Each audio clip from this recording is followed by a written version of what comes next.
Bem, gente, bom dia, mais uma vez, sejam todos bem-vindos e bem-vindas. Hoje a gente fará o nosso último encontro do segundo bimestre, haja vista que a gente vai ter aí a mostra cultural e esportiva, com a ampla participação de vocês, não é? Nas duas últimas semanas, quero ver vocês aí envolvidos, implicadas nesse processo. Para iniciar o nosso encontro de hoje, eu queria saber se vocês têm alguma questão, alguma dúvida, alguma curiosidade sobre a temática que a gente iniciou com o capítulo 4 de socialização e controle social. Se tem alguma colocação que queira fazer antes da gente iniciar, dar prosseguimento aqui à discussão de hoje. Eu apresentar a Lívia e a gente iniciar o nosso debate sobre um tema que é profundamente relevante, que há 2 dias atrás aconteceu um fato que vocês devem ter acompanhado, que foi o assassinato da Kathleen, não foi? Lá no Rio de Janeiro, algo relativamente, ou melhor, não diria nem relativamente, mas bastante presente, não é nem uma atividade, é uma questão pontual, mas é uma questão mesmo sistemática, não é, de morte da população negra nessas abordagens, não é, policiais. Então a gente tem uma série de pessoas, incluindo aí crianças, mortas em atividades do Estado, não é? Então, a polícia naquele território, ela representa o Estado. Então, são mortes provocadas por ações do Estado que deveriam, a priori, cuidar da gente, não é? Então, essa é uma discussão que a gente precisa travar hoje, certamente ela vai servir aqui de ilustração para aqueles e aquelas que viram essa matéria. Quem não viu pode acessar qualquer jornal, está presente. A Kathleen estava grávida, 24 anos, e foi atingida por uma bala, Guilherme, que dizem perdida, mas que sempre encontra um grupo específico, não é, da população.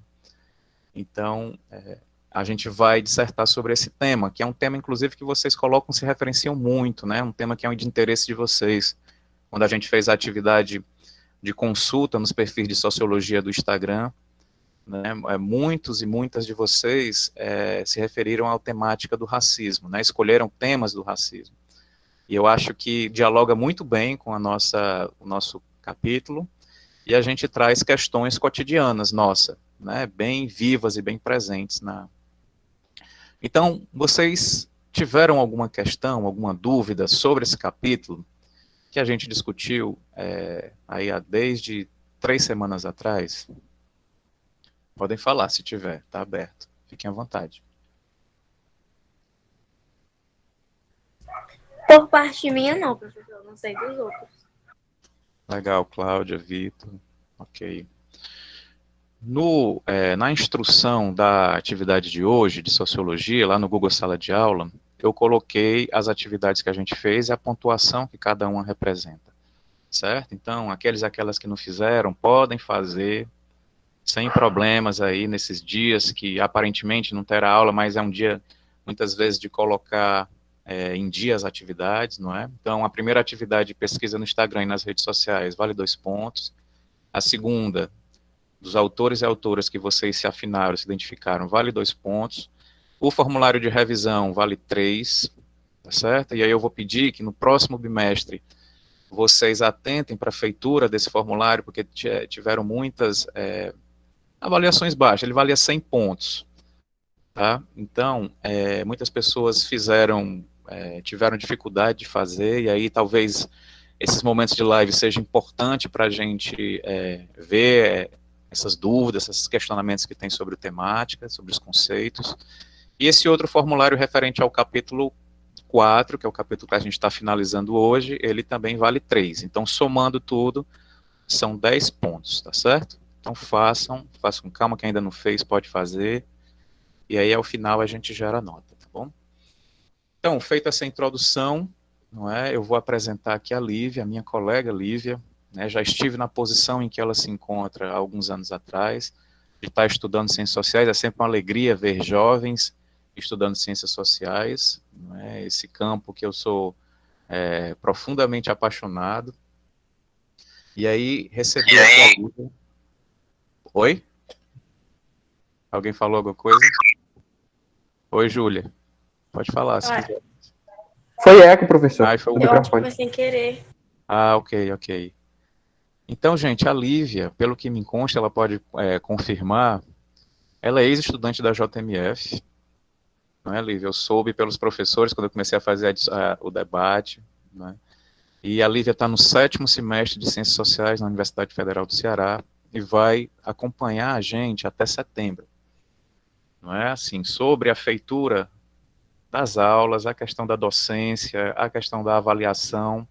Então, ela vai estar nos acompanhando porque ela está experienciando essa prática da docência. Então, recebam a Lívia aqui com atenção, ela tem coisas importantes a dizer, e aí eu vou estar passando os slides para a gente fazer a discussão em conjunto, ela vai fazer uma provocação, vocês podem participar a qualquer tempo, tá? Podem interromper a fala, pedir e falar. Então, Lívia, se você quiser falar alguma coisa de apresentação, fique à vontade, eu vou colocar nosso slide aqui. Acho que eu já fui bem apresentado, né? Dizer mais uma vez bom dia para vocês. E é um prazer estar aqui com vocês e discutir coisas bastante interessantes que daqui a pouco a gente pode discutir melhor e a gente pode conversar melhor. Então, se você quiser dar início, a gente já pode, tá, professor? Tranquilo. Ok. Estou aqui colocando o slide. Vocês estão vendo o slide, gente? Sim. Sim. A gente tá vendo. Agora, a gente vai fazer um exercício sociológico sobre a temática, certo? Da trajetória negra no Brasil, para tentar compreender um pouco desse processo. Por que acontece esse gênero de morte que vocês acompanharam aí com a Kathleen, mas com tantos outros e outras. E a pouca comoção, não é? As instituições continuam funcionando normalmente, como se nada tivesse acontecido. Há uma lamentação ali pontual, os movimentos sociais, em alguma medida, eles falam, se manifestam, mas aí muitas vezes não ecoa na sociedade em geral, não é? Então, a gente vai fazer essa discussão. Eu estou tentando ver aqui no Adobe se tem alguma modalidade de apresentação aqui para ficar um pouquinho maior. Você aperta o Ctrl L, professor. Pois não. Aí você começa a apresentar. Ótimo. Legal. Então, Lívia, pode iniciar e a gente vai contribuindo com a debate, com a discussão. Pronto. Gente, como o professor falou, me chamo Lívia, né? Eu tenho 22 anos, sou estudante da UFC, né, de Ciências Sociais, e eu estou pagando essas cadeiras de prática docente, na qual eu preciso estagiar, eu preciso escolher um colégio, eu preciso acompanhar uma turma, e um professor também. Então, é basicamente isso, o processo. Eu acho que vocês ficaram se perguntando quem era a Lívia, né? Então, é basicamente isso. Eu fui ex-aluna da JMF, eu fiz técnico em comércio. Vocês estão me ouvindo bem? Aliás, eu não perguntei isso. Dá para me ouvir bem? Tá dando para ouvir. Dá sim. Perfeito. E aí, eu estudei entre 2014 e 2016, na turma de técnico em comércio, certo? Então, assim, para a gente iniciar, antes da gente entrar na discussão em relação à pauta que eu trouxe hoje para vocês, vamos só pensar um pouco sobre o capítulo que vocês estão vendo, que é referente à socialização e controle social, tá? A gente vai discutir melhor isso mais na frente, quando a gente vê esse debate mais inserido, né, na pauta que eu trouxe hoje, mas vamos pensar primeiro em relação às nossas dinâmicas e às nossas experiências. Por exemplo, né, como eu acabei de falar, eu estudei entre 2014 e 2016. Então, vamos fazer uma prática de observação na qual vamos comparar a minha experiência com a de vocês, beleza?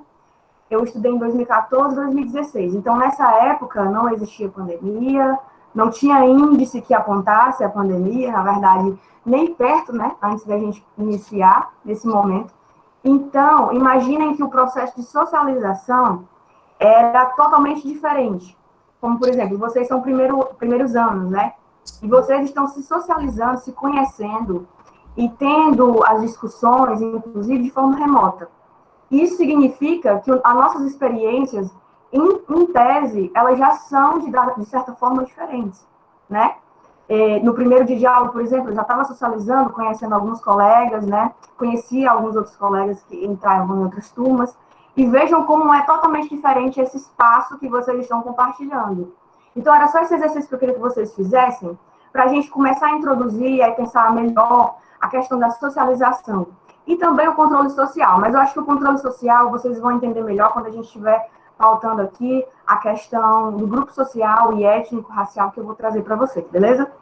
Como vocês já estão vendo, já de cara, e pelo nome do nosso tema, né, nós vamos falar um pouco da trajetória negra do Brasil, certo? Acontece que, dentro dessa trajetória, existiam muitos eventos e muitos momentos importantes que seria necessário a gente pautar, mas claro que a gente não tem muito tempo para isso. Inclusive, eu queria até perguntar ao professor quanto tempo exatamente eu vou ter, para a gente não extrapolar ou algo do tipo.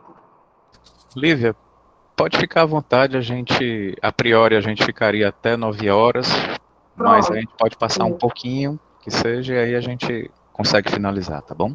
Tranquilo, tranquilo. Eu sei que é muito complicado se acordar cedo e ainda mais falar sobre temas, de certa forma, gatilháveis, né? Como vocês já falaram aí, mas vamos dar uma respirada. Se tiver alguém deitado ainda, vamos dar uma sentada, se puder, né?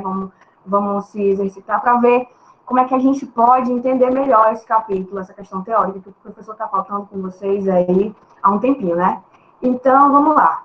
A trajetória negra no Brasil, opa, eu também. Mas a gente precisa conversar, a gente precisa discutir, não é isso? Então, vamos lá. Acontece que a trajetória negra no Brasil, ela tem alguns temas e alguns momentos, eventos e personagens importantes que a gente precisa discutir, certo? Mas a gente não tem tempo, não tem esse tempo todo para expandir o debate e tudo mais e conhecer também melhor. Claro que também, até a modalidade que a gente está vendo, né, esse espaço remoto e tudo mais, pode ser, inclusive, até meio cansativo, a gente não tem muita interação social, né, presencial. Então, pode acontecer de realmente ser um pouco desgastante, mas vamos tentar focar aqui nos principais, assim, elementos que eu julgo, pelo menos, de importantes para a gente discutir, beleza? Professor, você poderia passar os slides, por gentileza? Pronto.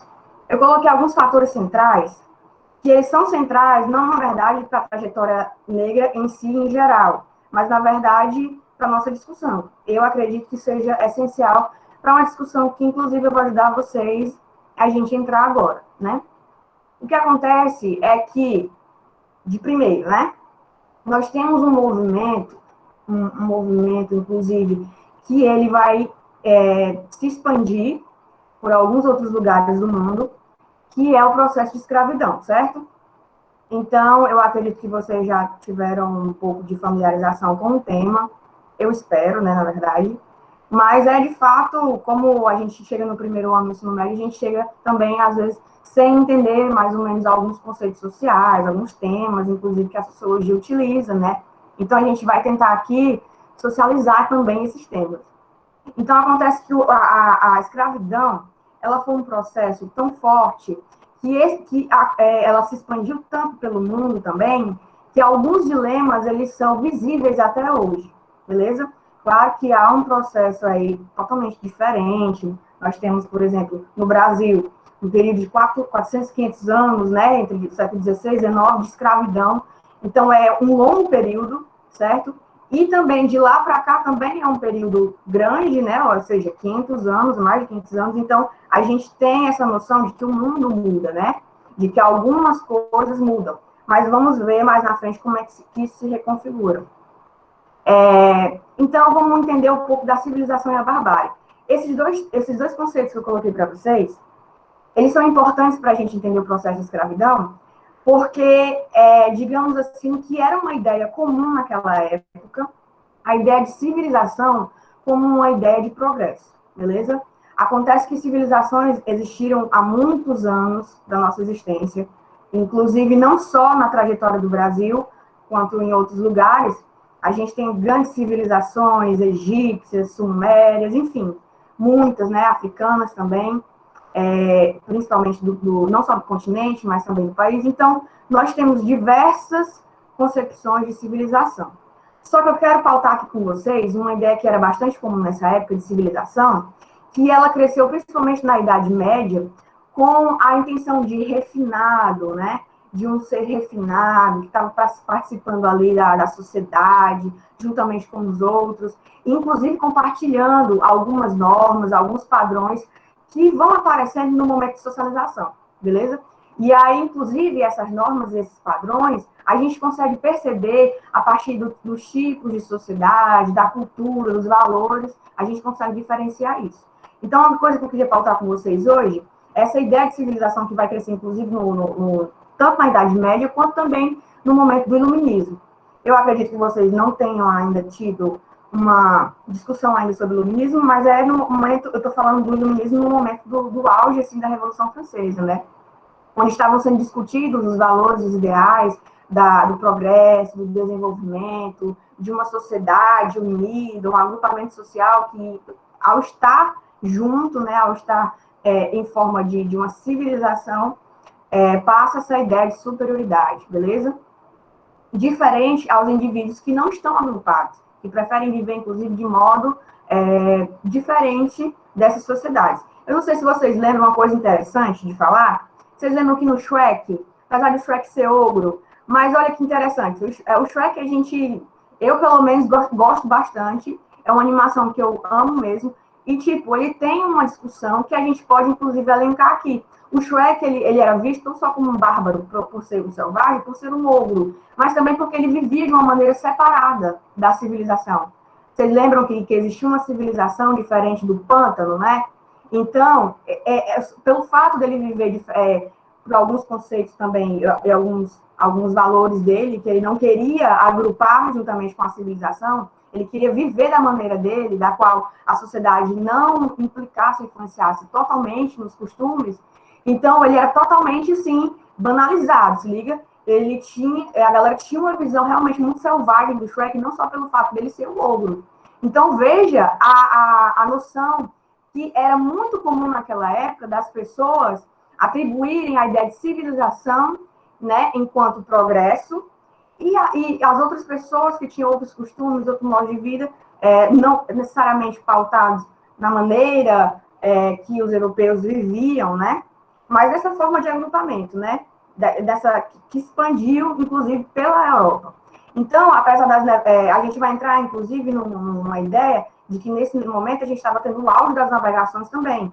Essa ideia de missão civilizadora que a Europa tinha, de andar pelo mundo, viajar e descobrir, né, entre aspas, descobrir lugares que já eram, inclusive, ocupados, ela vai crescer, e a Europa, assim, como uma grande comercializadora, né, e importadora também dos seus valores, e não só dos produtos, né, que a gente fala, que eram produzidos, das comidas, mas também do estilo de vida. Então, nós estamos falando desse tipo de pensamento, né, que era muito comum naquela época. Então, a gente vai chegar no momento em que há um auge dessa superioridade europeia, dessas potências mundiais, e que elas começam a imaginar o processo de escravidão, ou seja, do trabalho escravo, como algo essencial para o crescimento, né, para o desenvolvimento. Então, a gente chega aí no ponto da escravidão de povos negros africanos e indígenas. Os nativos indígenas seriam um povo originário do Brasil, como eu acho que vocês já sabem, e que no momento em que a corte portuguesa ela chega, esses indivíduos já estavam agrupados. Vejam, a antropologia ela conseguiu constatar mais de 1000 troncos linguísticos dentro do Brasil. Ou seja, nós tínhamos tantos agrupamentos já de pessoas, né? E também com várias concepções, vários modos de estilos de ver o mundo a partir das diferentes linguagens, os diferentes costumes. Eu não sei se vocês estão conseguindo entender, mas isso significa que quando a corte portuguesa chega no Brasil, o que eu estou querendo dizer é que já existiam esses agrupamentos, já existiam povos que habitavam esse espaço e que, de certa maneira, já eram socializados dentro da sua concepção de mundo. Beleza? Então, o que acontece, gente, é que, para além disso, havia já a escravidão de mouros, né, desses povos africanos, dos negros africanos, e de mouros também, já era uma escravidão, um processo de escravidão que já vinha tendo um pedacinho aí de tempo. Então, o que eu quero dizer para vocês é que o processo de escravidão, para essas pessoas, se torna crucial, no entendimento deles, para o empreendimento de um lugar, de um espaço, de uma civilização, nesse caso da corte portuguesa no Brasil. Então, a partir do processo de escravidão, só um momento, a gente vai começar a entender alguns temas que são importantes para as ciências sociais, que a gente costuma elencar muito quando a gente está discutindo. Elite brasileira, o que seria a elite, né? O que é essa elite? Às vezes a elite, isso, daqui a pouco a gente pode comentar sobre. A elite, ela tem uma ideia de que ela é um agrupamento, certo? Ele pode ser social, pode ser econômico, pode ser cultural, certo?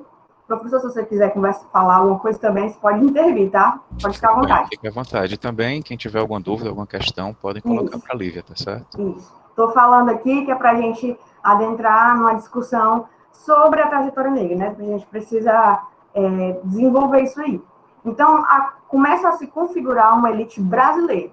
Veja, em todos os lugares do mundo, principalmente nessas potências mundiais, nesses lugares que eram imperiais, né? Por exemplo, França, não só Portugal, né? Espanha, Inglaterra. Então, esses lugares, esses países que eram impérios, eles tinham uma elite.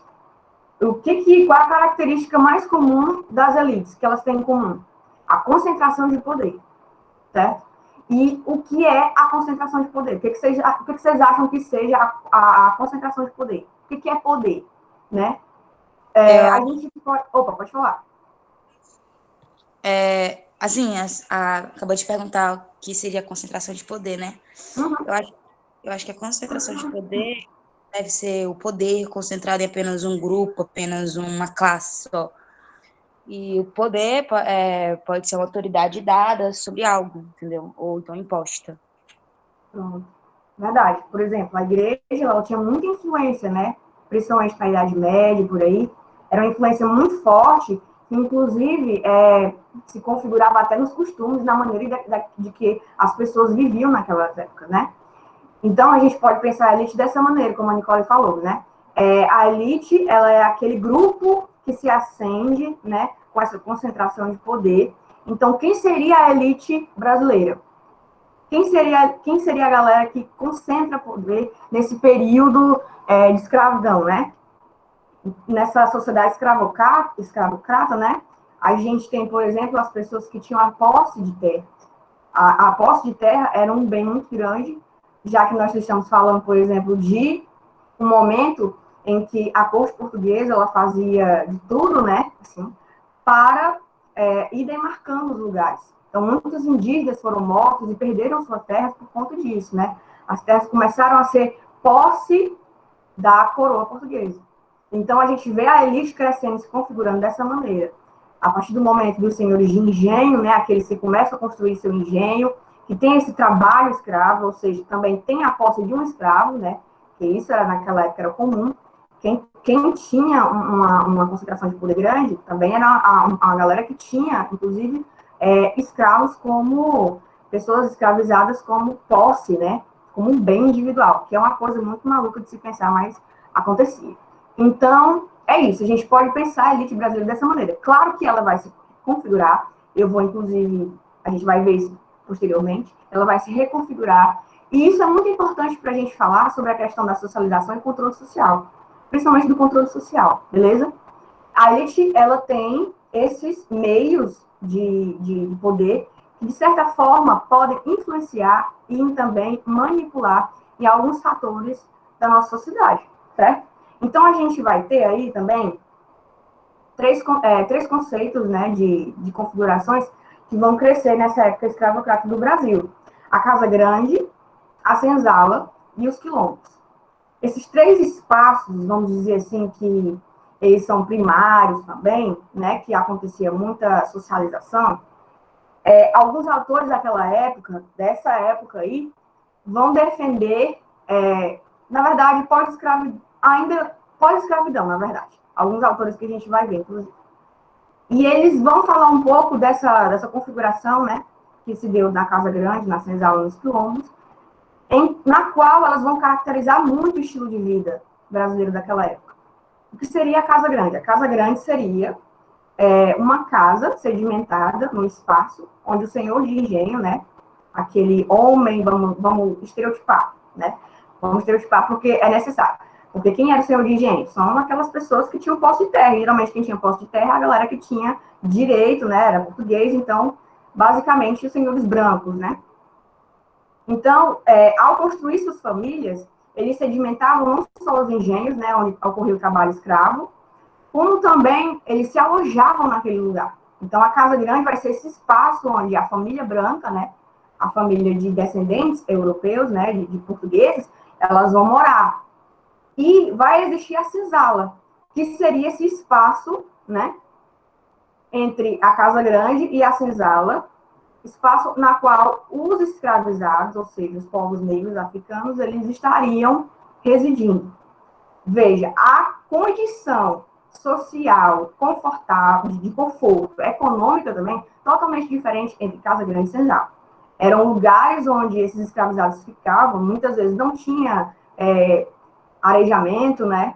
Não tinham condições ideais de moradia, por exemplo. Então, eram espaços apertados, eram espaços fechados, né? Abafados. Então, assim, muitos, inclusive, desses escravos que apanhavam, né?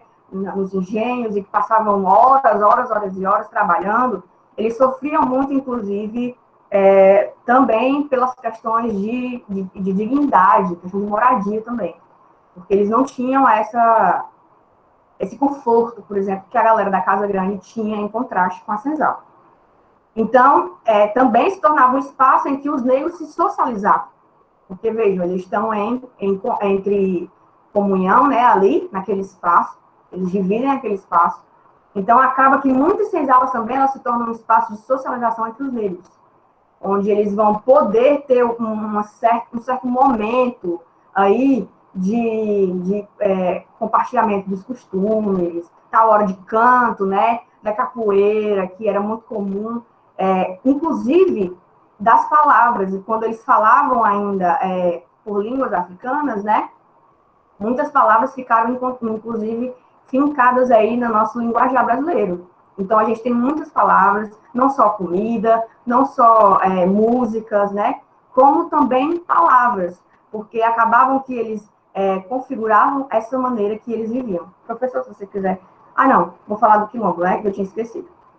Então, nessa vivência entre a Casa Grande e a senzala, eu vou mostrar para vocês um mapa daqui a pouco, né, dessa configuração, entre a Casa Grande e a senzala, tinha aqueles negros que, de certa forma, conseguiam fugir, né, desses maus tratos, né, desses problemas muito grandes para eles, né, muitos eram torturados de forma brutal. Então, os quilombos se tornavam esse espaço onde eles se agrupavam. Muitas vezes, os quilombos, eles eram em lugares de difícil acesso, justamente para o senhor, né, de engenho não achar, juntamente com seus capitais e tal. E essa galera se configurava no quilombo, que também era um espaço onde eles se refugiavam e mantinham certa resistência, porque também eles eram constantemente encontrados, né? Então, ocorria aí muitos conflitos, muitas guerras, né? Ao recapturar também muitos negros que fugiam para os seus quilombos. Então, a quilombagem, ela não é só essa configuração de socialização, né? Desse espaço que vai ser configurado pelos negros refugiados, como também um espaço de resistência, certo? Inclusive, muitos quilombos, após o movimento, após a escravidão, né? Após a abolição, muitos quilombos, eles eram mantidos, porque eram lugares que os negros viviam juntamente uns com os outros e compartilhavam, né, dessas semelhanças. Então, os quilombos se tornavam esse lugar, às vezes, tinha escravos que tinham a condição de comprar um espaço de terra. Então, às vezes, eles gostavam de manter o quilombo também por uma questão hereditária, né? Eu herdei dos meus ancestrais também, não só do meu pai, da minha mãe, da minha avó, enfim. Então, os quilombos têm essa característica dual, entre entre a socialização e a resistência, né? Pode passar, professor. Então, vamos falar um pouco do movimento abolicionista. Por que ele é importante para a gente entender a trajetória negra?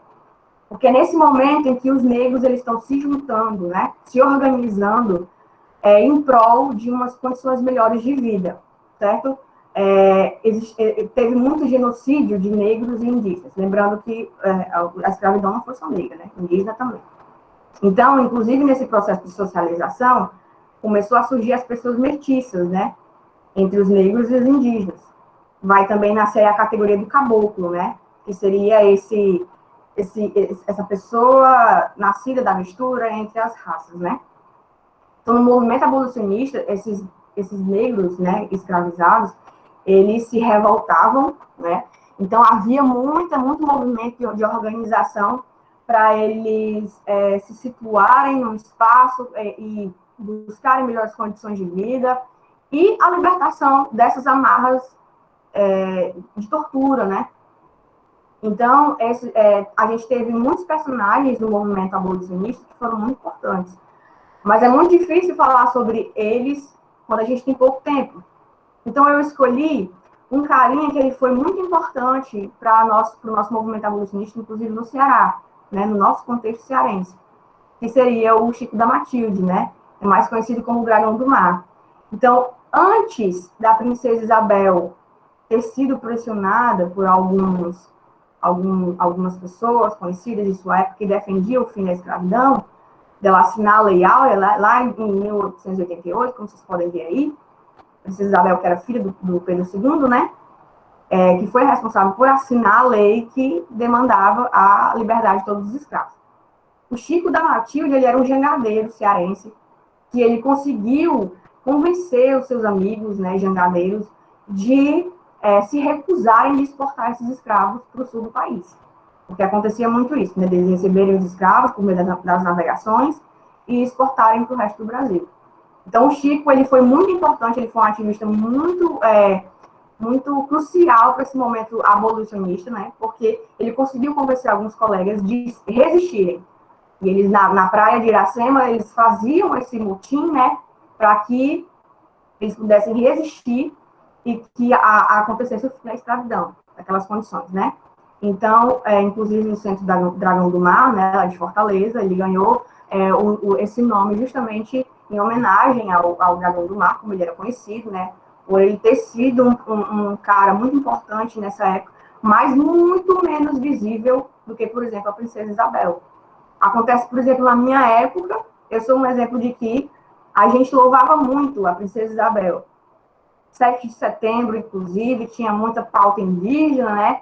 E aparecia muito a Princesa Isabel aí, sendo impulsionada como essa redentora, porque a partir do momento que ela assina a Lei Áurea e dá o direito da carta de euforia, né, que seria essa liberdade dos escravos, ela começa a ser associada à visão dela de uma pessoa redentora. Ela foi responsável por libertar a gente. Então, isso cria um peso grande para aquela sociedade, principalmente para os brancos, né, usarem como uma estratégia de dizer, olha, nós libertamos vocês, entendeu? Nós escravizamos, mas libertamos vocês. Tipo isso. Então, exemplos como o Dragão do Mar, a gente não costuma ver na escola. Eu, por exemplo, vim conhecer depois do meu ensino médio, para vocês terem noção. E às vezes a gente até vê o centro do Dragão do Mar, mas a gente não sabe que isso, né, teve esse contexto histórico e tudo mais. Então, assim, foi um movimento que em outros lugares do Brasil teve muita propulsão de personagens negros, né, abolicionistas.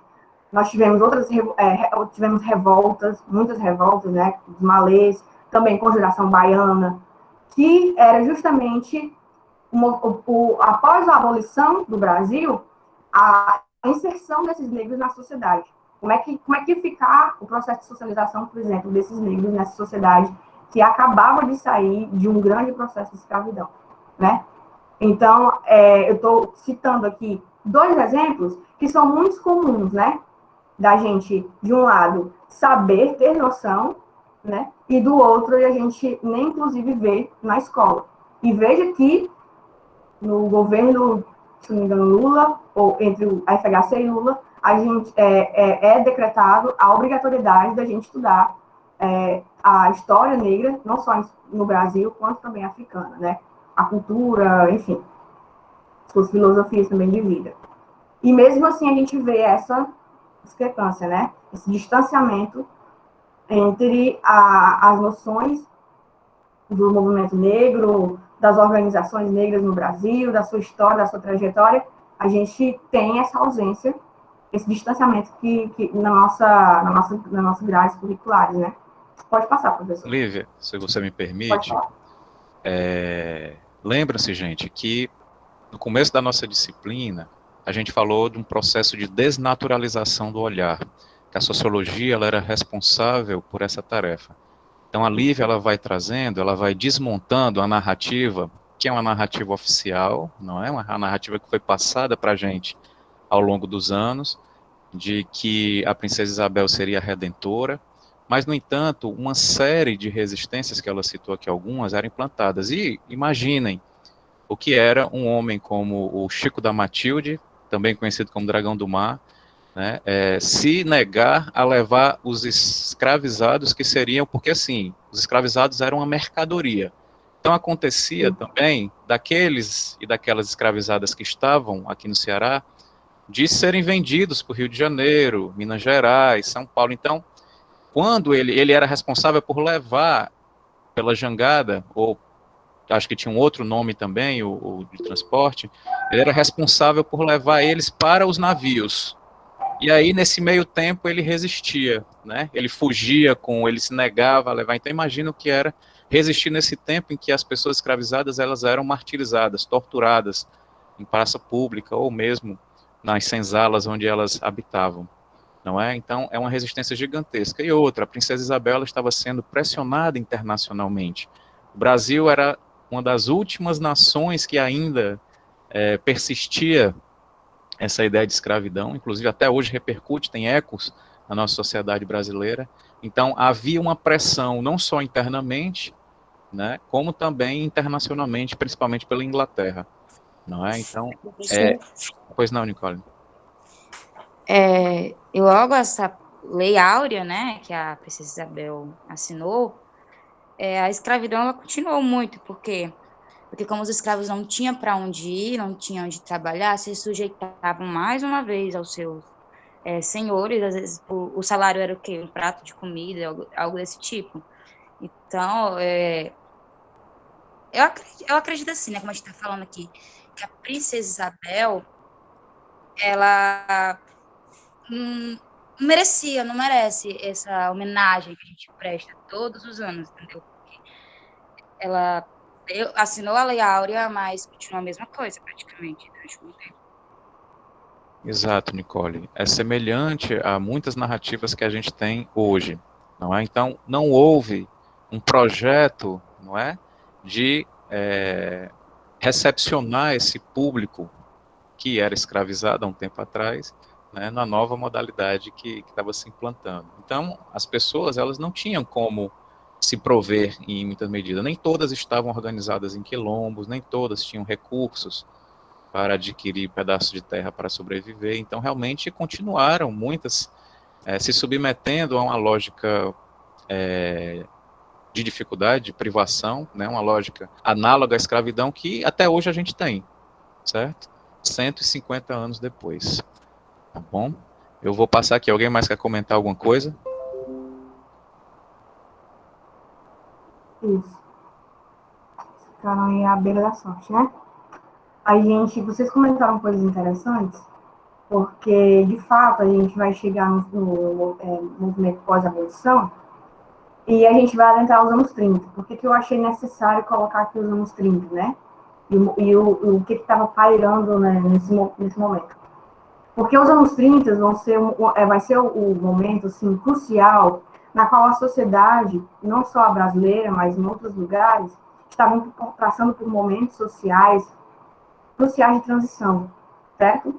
Fora do Brasil, a gente estava tendo o contexto da Primeira Guerra Mundial, né?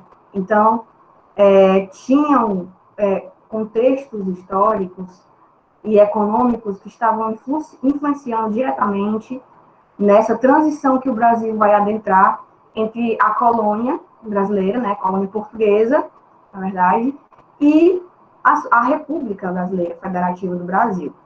Então, essa transição, ela é muito importante, essa transição que acontece nos anos 30. A nossa sociedade, de um modo em geral, ela estava passando pelo auge das questões econômicas, né? E a discussão sobre a industrialização, o capitalismo, se dá muito forte nessa época. Então, digamos que também a sociedade estava começando a entender que esses modos de econômicos, né, de extração, de escravidão, esses modos de configuração econômica, eles passam a ser antigos.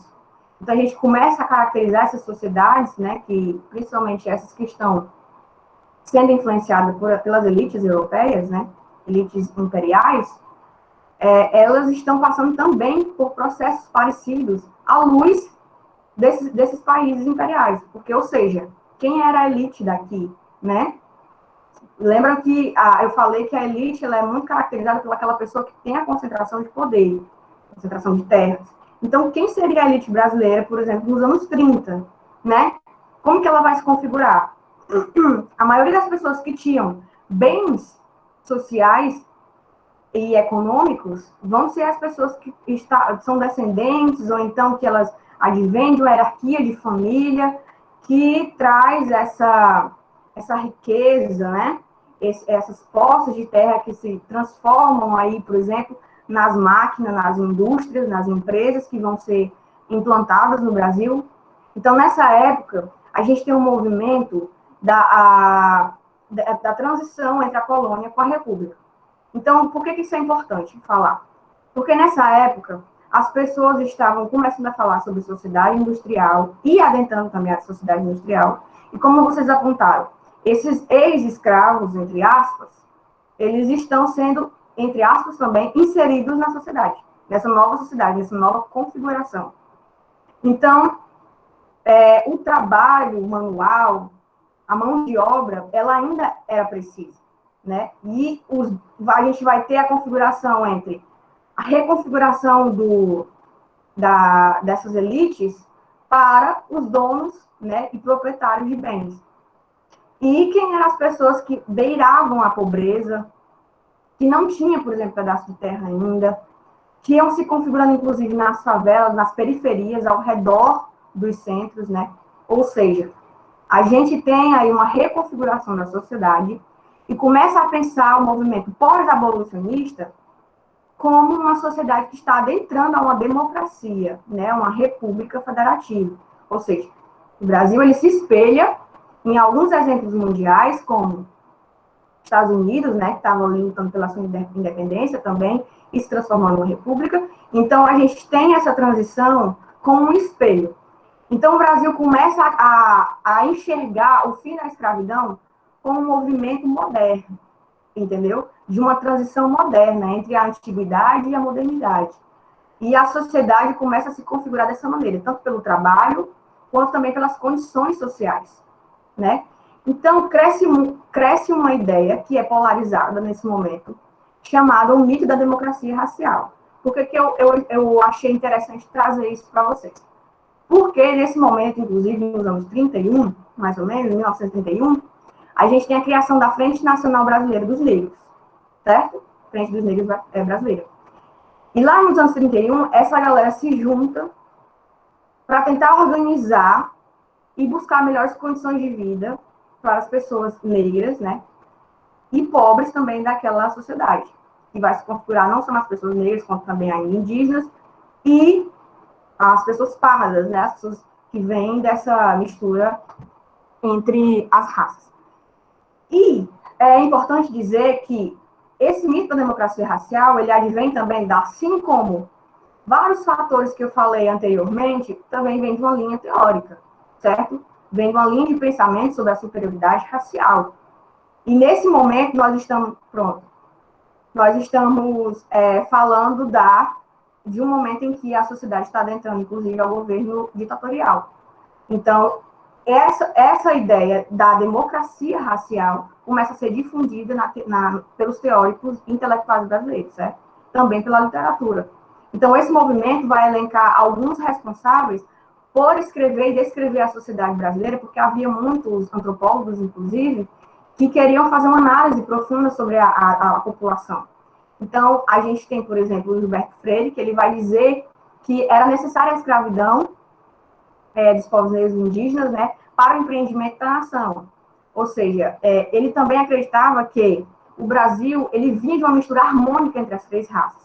Então, essa ideia de que o Brasil era um Brasil cultural, diverso, que advinha dessa mistura, né, entre as três raças e tal, era a mistura do indígena, do negro, do branco, então tinha a cultura muito rica, né, começa a ocultar algumas coisas que seriam importantes para aquela época, como, por exemplo, a pobreza dessas pessoas que tinham acabado de passar pelo processo de escravidão, certo? A violência contra os indígenas ainda era muito forte, principalmente na era ditatorial. Muitos indígenas, inclusive, sofreram chacina, né? Sofreram com a invasão também das suas terras que ainda resistiam, né? Pós o processo de escravidão. Então, a gente vê essa reconfiguração da sociedade naquela época. Pode passar, professor.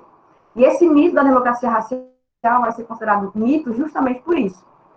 Vamos falar sobre duas coisas para adiantar que eu estou falando que acontece nessa reconfiguração da sociedade.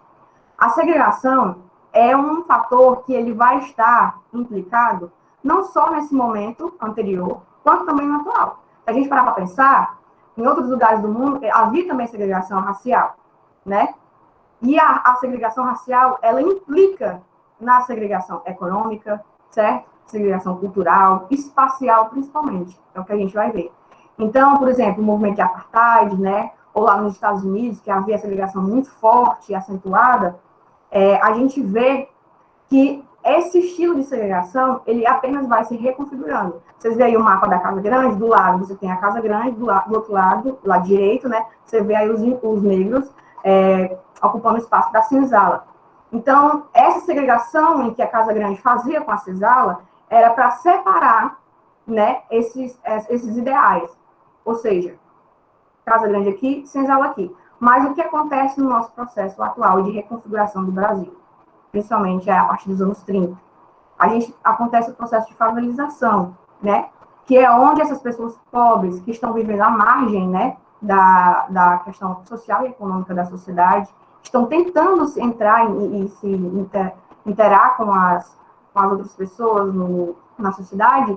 Acontece o momento em que as pessoas que têm posse de terras vão construir essas grandes cidades, nesses grandes centros, e, obviamente, pela questão do espaço, pela tomada de espaço, as periferias, ou seja, os lugares em torno a esses centros, começam a virar as favelas, começam a se transformar na configuração das favelas. Então, a gente vê também essa lógica do racismo apenas reconfigurada e também na questão da demarcação do espaço, né? Você vê que o espaço da favela, ele é majoritariamente configurado pela população negra, justamente desamparada nesse processo de reconfiguração, e que esses espaços, eles não têm certo conforto, nem só visual, quanto também físico, né? Questão do saneamento básico, são lugares também impróprios para a construção de edifícios e tudo mais, geralmente, por exemplo, nas grandes cidades, Rio de Janeiro, São Paulo, nos morros, né, como a gente vê. Então, o processo de favelização, ele vai começar a ganhar muito impulso nessa época, justamente pela reconfiguração da sociedade, né, e a demarcação do espaço pelas pessoas que concentram poder, ou seja, a elite vai se reconfigurando também, e as pessoas pobres também estão sendo configuradas nesse novo modelo de sociedade. Pode passar, professor. Adiantando, eu coloquei alguns dados para vocês verem, nós não somos obrigados a ler, né? Senão a gente pode demorar mais ainda. E para finalizar a nossa fala, falta só um pouquinho, eu queria que vocês pudessem perceber que eu coloquei dados que diretamente implicantes na questão da pobreza. De acordo com o IBGE, 10% dessa população pobre do Brasil, ela é 75% da formação desse grupo negra, de pessoas negras, certo? Então, a gente tem dados estatísticos, ou seja, dados não só qualitativos, né, como que a gente está discutindo aqui, quanto também quantitativos, que fazem com que a gente perceba que essa população, de fato, ela constitui esses espaços periféricos, certo?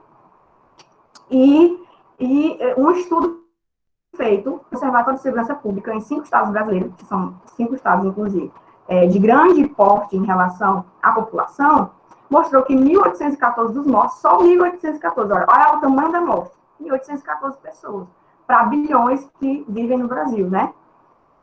86% dessa galera são negras, são pessoas negras. Então, veja, o Estado, a partir do momento que ele começa a criar o controle social, porque a gente vê o controle social não só nas políticas, tá? A gente vê também na formação da polícia, desses entes públicos e também governamentais, que fazem com que o controle social exerça na sociedade e que a gente pode ver esse reflexo na vida social. O que acontece com o controle social brasileiro, né? Então, a gente vê isso muito acentuado na nossa realidade. Pode passar, professor. A gente vê isso muito acentuado na nossa sociedade. A gente vê a atualidade brasileira muito ocupada por essas polícias e essa configuração de controle social, não só a partir da polícia, né, como também parte de uma ação governamental, do Estado e tudo mais, para o controle social, mas como também nas políticas públicas. A gente vê que não existe serviços públicos essenciais, por exemplo, nas cidades e em bairros periféricos, entendeu? Se a gente for pensar aí, existe uma atuação muito grande da violência, né, da guerra contra as drogas, e a gente não vê as políticas públicas sendo efetivadas, de fato, nesses lugares. Então, eu coloquei algumas fotos para vocês entenderem como é que se dá esse controle social. Veja que lá em cima a gente tem uma das ações do Estado, né, dos governos, inclusive das grandes cidades, para impedir a população moradora de rua. Ou seja, para não ver isso. A casa tem uma comunidade quilombola, Alto Alegre, né? E é para a gente não ver essas pessoas em condições de rua. Olha, entendeu? Então, fica esse contraste entre a desigualdade e o desenvolvimento dessas grandes cidades. Então, essas são ações, inclusive governamentais, contra a população pobre, né? A população que não tem direito à moradia, por exemplo. Lá embaixo, eu estou mostrando para vocês uma revolução que aconteceu nos bondinhos, né? Lá nos anos 50 para 60, na Bahia, em que a maioria da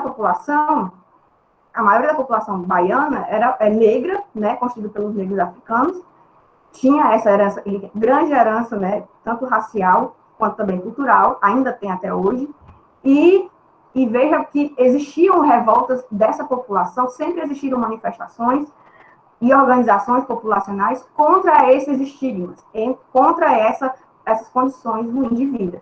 Então, aí no meio também tem o Silvio Almeida, que é um autor brasileiro, filósofo e também advogado, que ele vai escrever uma obra muito importante para a nossa teoria e entender um pouco também de tudo aquilo que a gente discutiu, né? O racismo estrutural. O que seria o racismo estrutural? Racismo enquanto produto, né, dessa lógica subversiva da sociedade e que estigma essa população desde a época que a gente está discutindo aqui da escravidão. Claro que o racismo de hoje, ele não pode ser considerado como produto direto da escravidão, mas ele é uma reconfiguração, uma lógica que se reconfigura na medida que a sociedade também se reconfigura.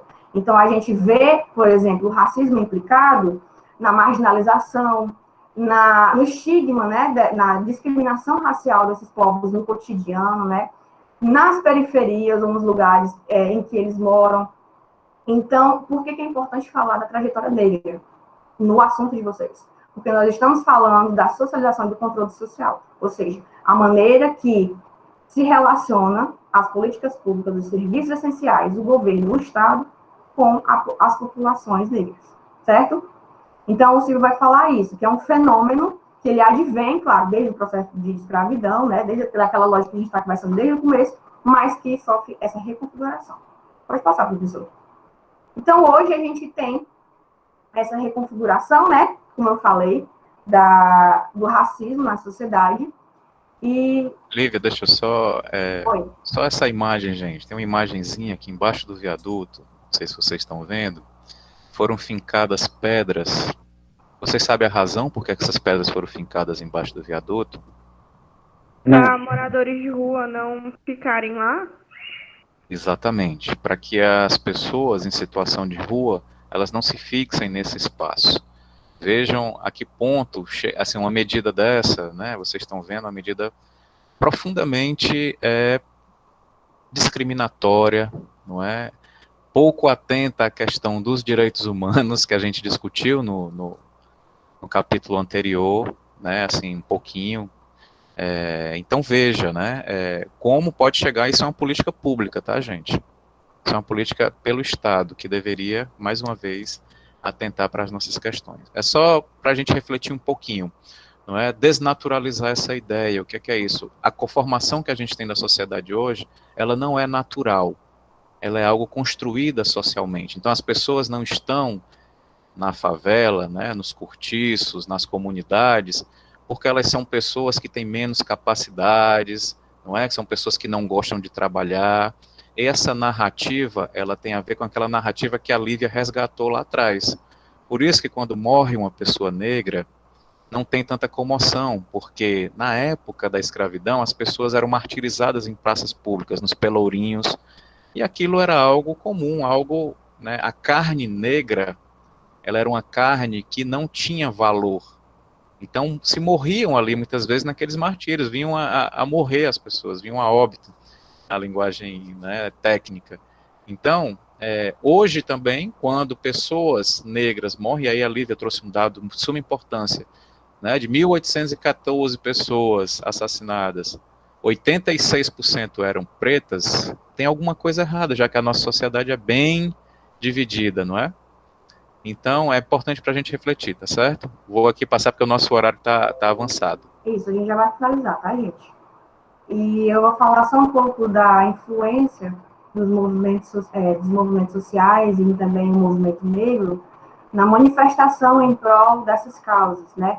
Em prol dessa luta dos direitos e dignidade da vida humana e também das vidas negras.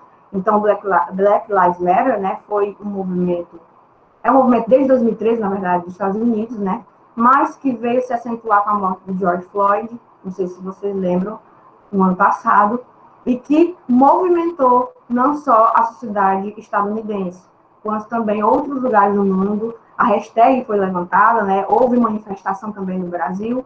Então, ou seja, essas pessoas estão se manifestando e ainda afirmando que as suas vidas importam. Então, apesar de todos esses anos, todos esses processos, todos esses eventos, a gente ainda precisa sinalizar isso para a sociedade, tá certo? E que é um movimento que não é preciso somente a população negra se manifestar, como que parece que a gente está falando aqui apenas da população negra, mas principalmente da população negra, né, gente? Que as pessoas que precisam ter consciência de que onde que o racismo opera, de que forma que o racismo é uma lógica implicada não só na nossa estrutura social, como também na nossa vida cotidiana e lógica do pensamento, né? Então, é isso. A ideia que eu trouxe para vocês hoje é para vocês pensar a maneira que essas pessoas estão sendo socializadas e sendo coagidas, né, ao controle social de uma maneira em que as suas experiências se tornam algo totalmente brutal, porque ainda continuam sendo assassinadas, né, a população negra continua sendo assassinada. O professor falou no começo da aula, inclusive, no caso da Kathleen, né? Então, a gente pode ver que mudou muita coisa em relação ao genocídio. A política de genocídio muda ou não muda, né? Mudou ou não mudou? Tem as suas reconfigurações, tem seus eventos, seus movimentos, seus personagens, não sei o quê. O movimento negro, inclusive, ele é muito diverso. Existem muitas pautas para falar, e eu trouxe aqui apenas um recorte, mas que existe muita coisa que vocês precisam, inclusive, entender para poder se inserir nas discussões, certo? Principalmente no momento que a gente está vivendo, beleza? Professor, você passa só pelo próximo para eles verem a questão motivadora do livro deles, que agora a gente poderia pensar como que a socialização e o controle social influenciam na nossa realidade individual e coletiva. E, principalmente, como que a socialização e o controle social influenciam também na realidade das populações pobres e negras.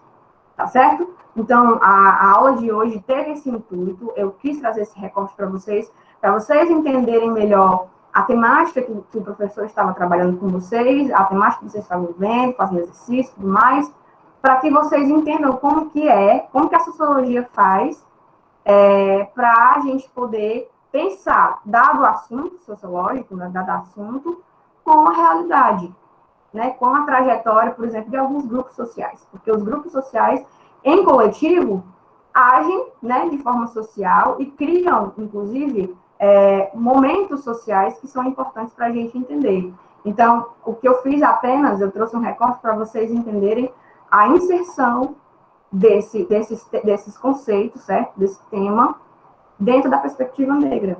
Mas existem outras perspectivas. A gente poderia pensar na socialização, no controle social, por exemplo, nos movimentos sociais, por exemplo, no movimento feminista, no movimento LGBTQIA+.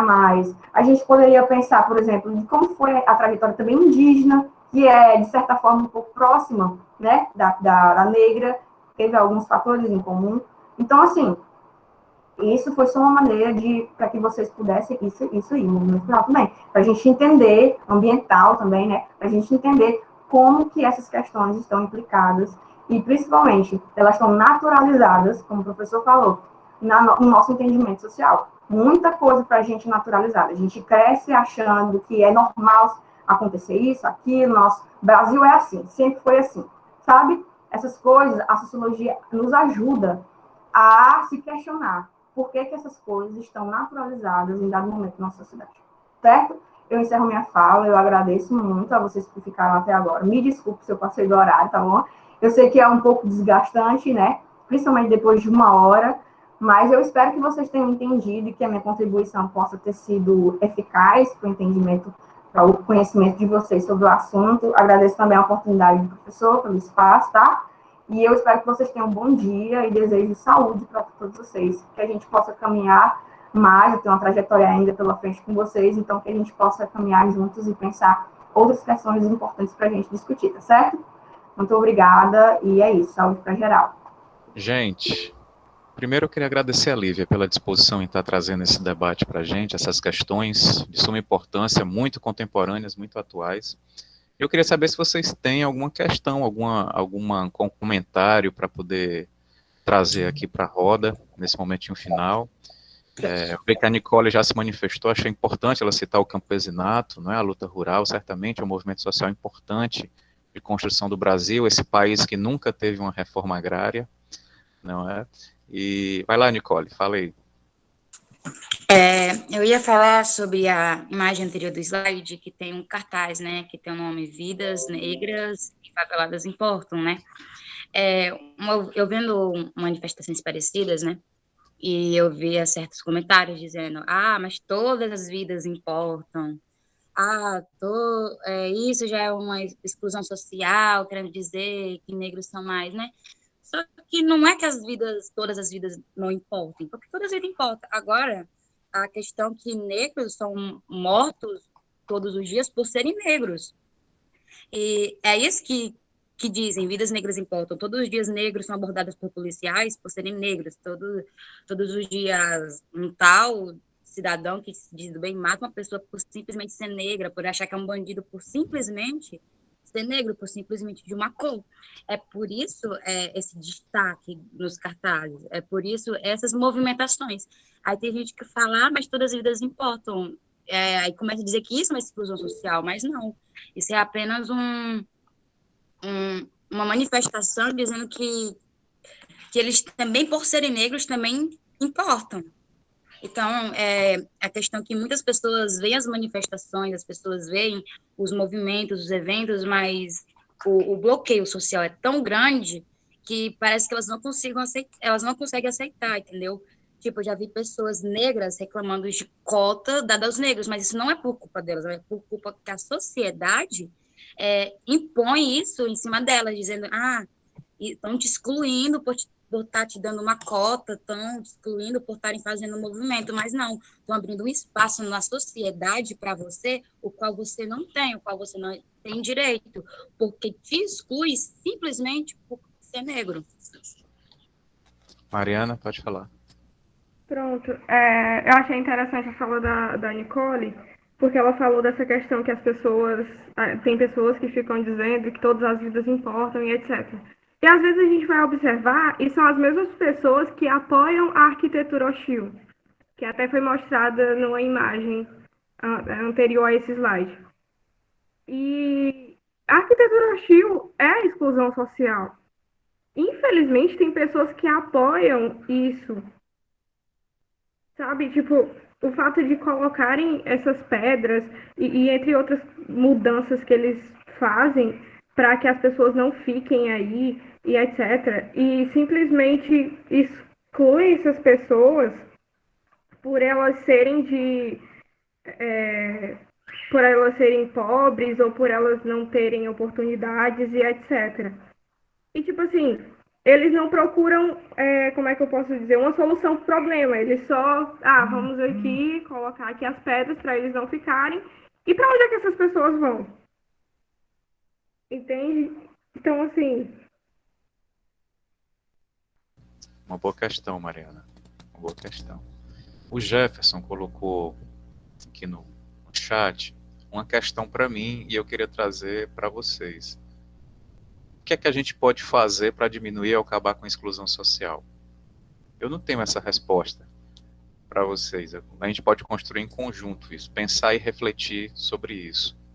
O que é que se pode fazer para diminuir a exclusão social? Essa experiência que a gente tem feito aqui, da educação em sala de aula, ela contribui para isso, para a gente desnaturalizar esse olhar e, eventualmente, gerar algum tipo de ação?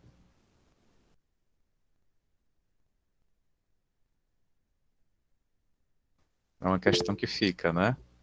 Wesley traz aí estabelecendo a igualdade. Mas aí, Wesley, eu concordo com você. Alguém quer falar? Aí, abriu o Eu sou, com licença. Pois não, Wesley, pode falar. Então, eu coloquei para resolver esse problema, né? Estabelecer a igualdade. Mas aí vem outra pergunta. Como estabelecer ela? Existem vários não pontos, né, seria. que... Como? Pode falar. Não, desculpa, pode continuar, desculpa, eu te interrompi. Certo. Continuando. Existem vários meios de estabelecer a igualdade. Mas um deles que eu acho mais plausível é o fato de criar o ideal de respeito. Para mim, o respeito vem acima de tudo. Você tendo respeito, você consegue conviver muito melhor. E colocando isso para os pais ensinar os filhos, a escola ensinar, entre outros meios, eu acho que assim consegue estabelecer uma igualdade.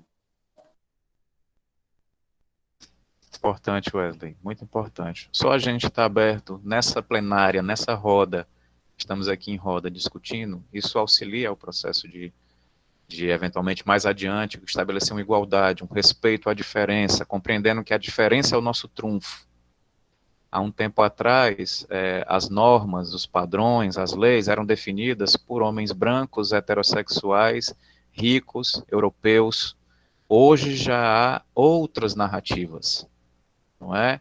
As pessoas dos chamados grupos minoritários, que eles são a maioria, mas minoritário porque não tem a força hegemônica, né, de uma sociedade mais ampla, né? A sua narrativa ela não alcança uma hegemonia na sociedade. Então se chama minoritário, porque os pretos, né, mulheres, população LGBTQIA+, a população rural, se for contabilizar quantitativamente é a maioria, mas as suas narrativas, as suas demandas, as suas culturas, as suas experiências de mundo, elas não são vistas de uma forma hegemônica.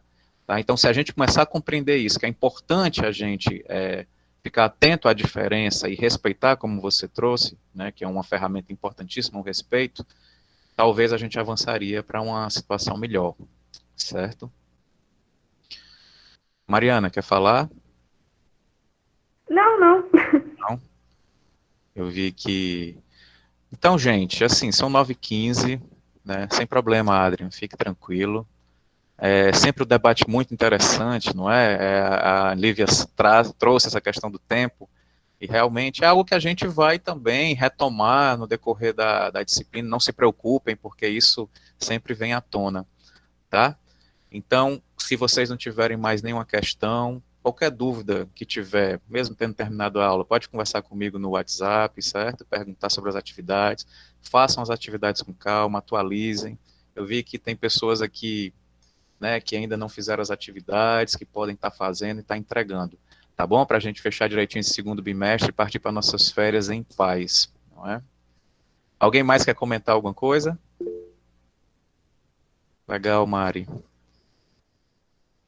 Então, agradecemos a Lívia, a vocês também pela participação, e aí eu vou finalizar aqui interromper a gravação. Lembrando que eu estou à disposição de vocês também, tá?